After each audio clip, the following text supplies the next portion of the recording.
What's up, Barnhill family? Welcome back to the channel. Yeah. Big heavyweight boxing showdown this weekend, Nick. We have the trilogy fight, Yes. Deontay Wilder, Tyson Fury. Each of them have knocked each other down. Each of them have hurt each other. And the trilogy certainly seems like it's going to be potentially the best fight of all three. Yeah, I certainly feel like it probably will be. And, you know, the time away from these guys being able to compete with each other was it just made me want to see this fight in this chapter of boxing kind of close. So Yeah. I'm excited to see the fight, but I'm also excited to see these guys take whatever path they end up going down next and fighting whoever's next for each one of them. You know, I have a feeling the winner is going to be facing off with Usyk, and likely the loser is going to be facing off with Joshua. That's how I'd like to see it happen, at least.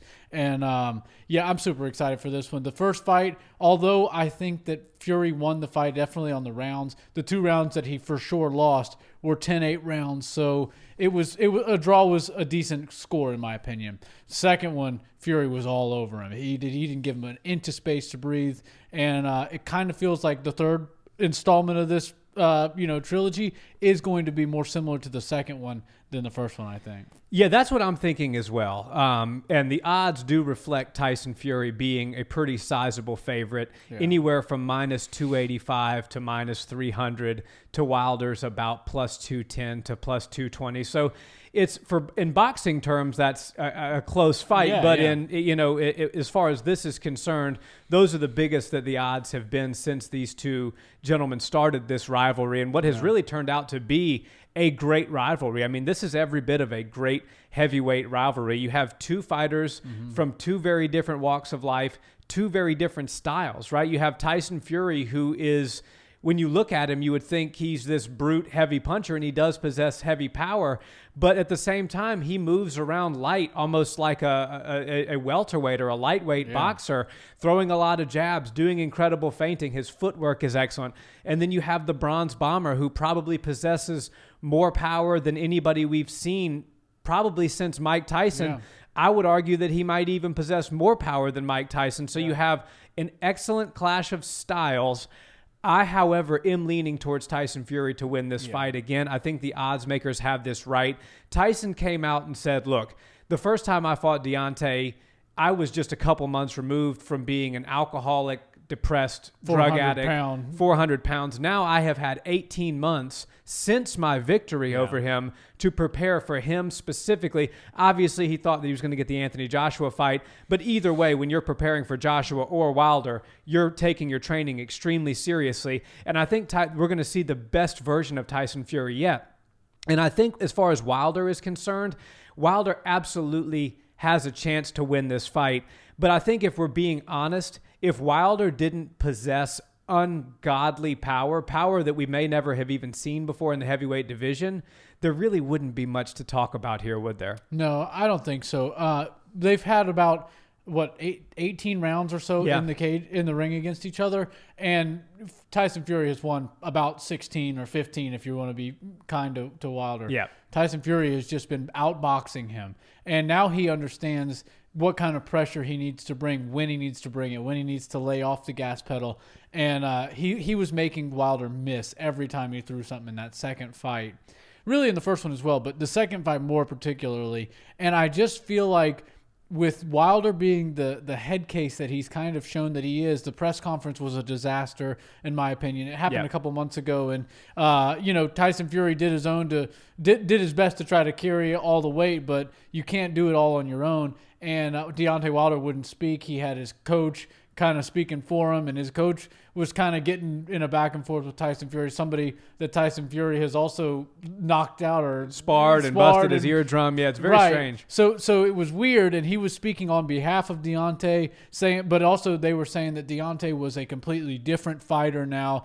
And I like what Tyson Fury said when they said that. He said, you might be teaching him some tricks, and he might come out and try these new tricks, but as soon as I hit him once or twice, he's going to resort right back to where he was, which is the old Deontay Wilder that he's been for the past 40 fights, the fighter that he's going to continue to be, and he's going to be trying to take my head off with every single shot. He's going to get angry. He's going to put himself in bad positions, and I'm going to take him out. So I am definitely leaning towards Fury to win this fight. I think that Deontay Wilder is going to try to come out and do something a little bit different, but mentally he's going to be checked out because he's Tyson Fury is just not the guy for him, and he knows how to play these mental games leading up to the fight, and it can really screw with people's heads and screw with fighters' minds going into the fight. And, he made so many excuses last time rather than blame himself, and I feel like if you don't address that and actually blame yourself for some of the reasons as to why you lost this last fight and, really got outboxed in the first one, then you're not going to improve on those holes in your game. Tyson Fury sees it. He knows exactly what Wilder's going to do, and he knows what he's capable of. He's going to stay away from those power punches, and I think he's going to get him out of there actually earlier than he did in the second fight. Yeah, I'm leaning towards a TKO finish as well for Tyson Fury. Tyson Fury, in my opinion, showed the blueprint for how to beat Deontay Wilder. Yeah. Everybody, all 40-plus opponents that fought Deontay prior to Tyson Fury were deathly afraid of that right hand. And what they do, and absolutely as they should be. The guy's got like a 98 or 97.5% knockout rate, something insane, something unprecedented, truly. And I think Wilder will go down in the history books as potentially the best puncher of all time. I mean, the guy is just got tremendous power, but he needs to be coming forward, and he needs his opponent to be a bit afraid of him in order to deliver that power. Yeah. What we found out in the first fight, and even more so in the second fight, was Deontay doesn't really have the boxing skill to fight off his back foot. Yeah. When you take the fight to Deontay, when you get in his face and you close the distance, you smother him, and he's having to counterpunch rather than him just kind of walking you down like the monster that he is and delivering lethal power, it totally throws him off his game. And it's very interesting to me because both men are coming into this fight supremely confident that they're going to win. And I just wonder if it's a bit of an act for Deontay. Having Malik Scott, who actually was a former opponent of Deontay, who's got knocked out by Deontay, speak for him at the press conference. All of the excuses he made after the second fight, some of those were serious, almost to the level of criminal allegations. Like if you really believe that somebody put poison or illicit drugs in your water, somebody who's in your corner, also Mark Breland, who's an extremely respected member of the boxing community, if you would rise to the level of accusing them of poisoning you, it's outrageous. That's outrageous. Yeah. And if it really did happen, then arrests should have been made, because that's not just, we're not just talking about boxing at that point. We're talking about something that is criminal activity. Yeah. And so to me, the big red flag, the big concern, and even though Deontay has the power, the reason that I just simply cannot pick him to win this trilogy fight is that I don't believe that he in his own mind has gone back and said, this is where I messed up. This is where I fell short. These were the mistakes I made. Tyson Fury was the better man on this night, and I'm going to rectify those mistakes and come back and win. Yeah. No, he threw everybody to the wayside who was in his corner, said, I'm getting a new team. It was their fault. It was the ref's fault. Tyson Fury cheated. And so everything's going to be rectified by me just changing camps and hopefully having a little better oversight in the hand wrapping or whatever it is that he wants to ensure this time.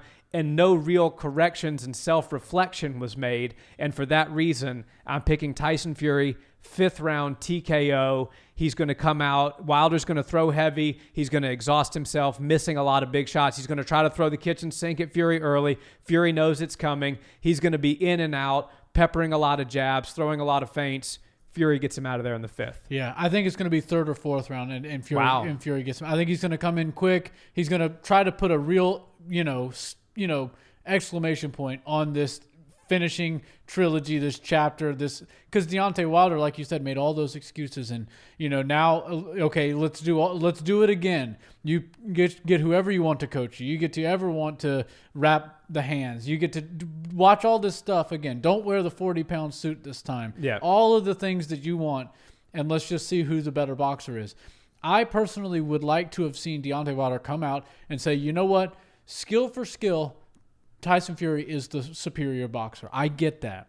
But he can't hang with me for 12 full rounds, and he has to watch out for this power. And if he would have been, training that style of, I'm not going to cover the spread in skill between me and Tyson Fury in the time that we're going to be fighting each other, he would have been able to, set a game plan that would be more beneficial to his style of fighting, which worked in the first fight. He was patient. He was calm. He didn't let himself get backed up completely. He put power in Tyson's face, which made him have to move around the outside a little bit longer.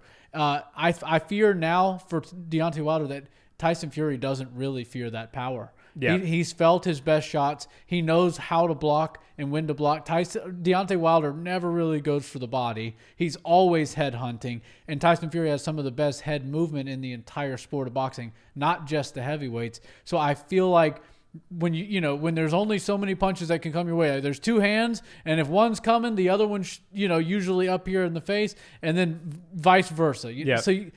Tyson Fury has a great understanding of that. He knows if the big right hand's coming, then guess what? The big left hand isn't on its way, or maybe it's coming in just a second.